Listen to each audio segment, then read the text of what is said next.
Bonsoir à toutes et à tous, soyez les bienvenus dans cette grande édition de ce dimanche 27 août 2023. À présent les titres.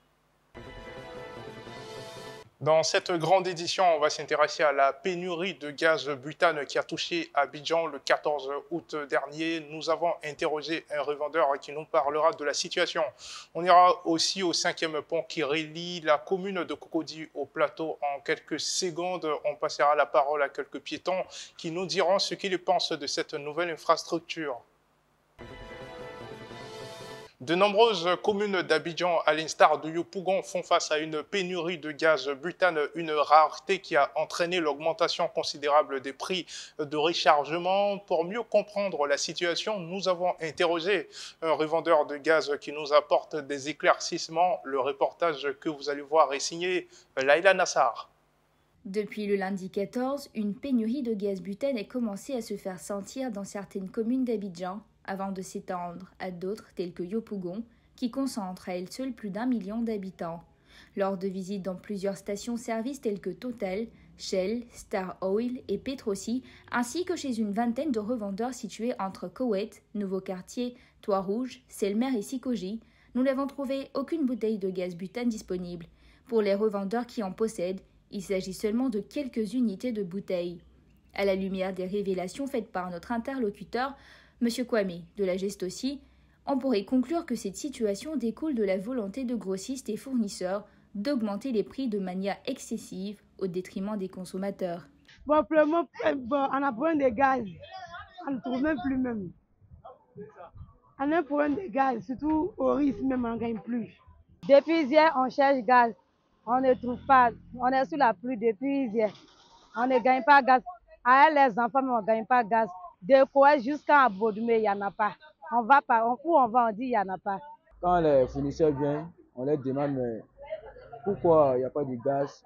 On dit pour le moment, le stock qui est là, ça ne peut pas servir tout le monde. Donc on donne à les grossistes, ceux qui prennent beaucoup. Genre moi comme ça, comme moi je prends beaucoup, on vient me donner un peu, mais ce n'est pas tout. Le prix de gaz n'a pas augmenté. Bon, supposons, moi je peux prendre mes bouteilles, je mets sur la moto. On dit, ah, le camion est venu dans telle zone. Je prends mes bouteilles, il m'a cherché pour venir revendre encore. Ce n'est pas le camion qui m'envoie. Donc, selon ça, moi, je regarde les transports que moi j'ai mis dessus.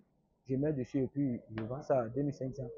Il est urgent que les autorités compétentes interviennent sur le terrain afin d'apporter des éclaircissements sur cette situation et mettre fin à la pénurie qui rend la vie difficile pour tous les consommateurs. La récente ouverture à la circulation du 5e pont représente un véritable soulagement pour les automobilistes et les autres usagers de la route qui pourront rallier rapidement les communes du plateau et de Cocody. Quelques-uns s'expriment au micro de Jean-François Bangué. Mon avis sur ce point, c'est que ça nous arrange tous, surtout nous les piétons, parce que vraiment, quand on imagine qu'on devait faire le grand tour pour arriver à Cocody, mais maintenant, tu prends tes deux pieds, tu marches sur le pont, tu arrives, en moins de 10 minutes comme ça, tu es à Cocody, entre plateau et Cocody, vraiment, c'est intéressant quoi.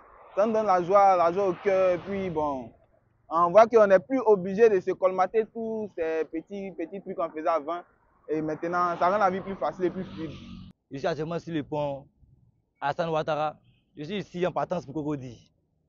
Bon, ce pont nous facilite l'accès à Cocody plus rapidement. Avant, j'étais à tout pour aller à Cocody. J'ai payé au moins 2000, 3000. Mais maintenant, elle est VTC. Hein? Et maintenant, BP 800, 300, ça réduit le coût.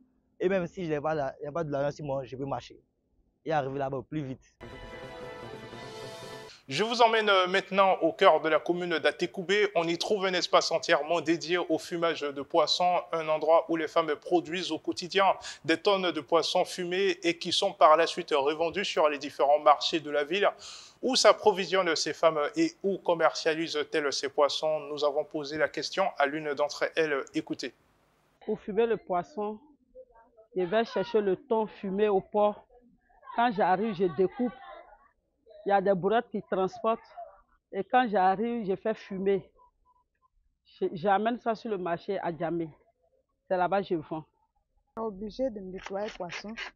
Puisque bon, il faut d'abord passer par le nettoyage en plus et laver on puisse le mettre encore sur le feu. En tout cas, il y a autre poisson qui est là, celui qui est là comme ça. On ne peut pas le nettoyer parce qu'il n'y a pas la caille dessus. Et voilà qui met un terme à cette grande édition. Merci à vous de votre fidélité.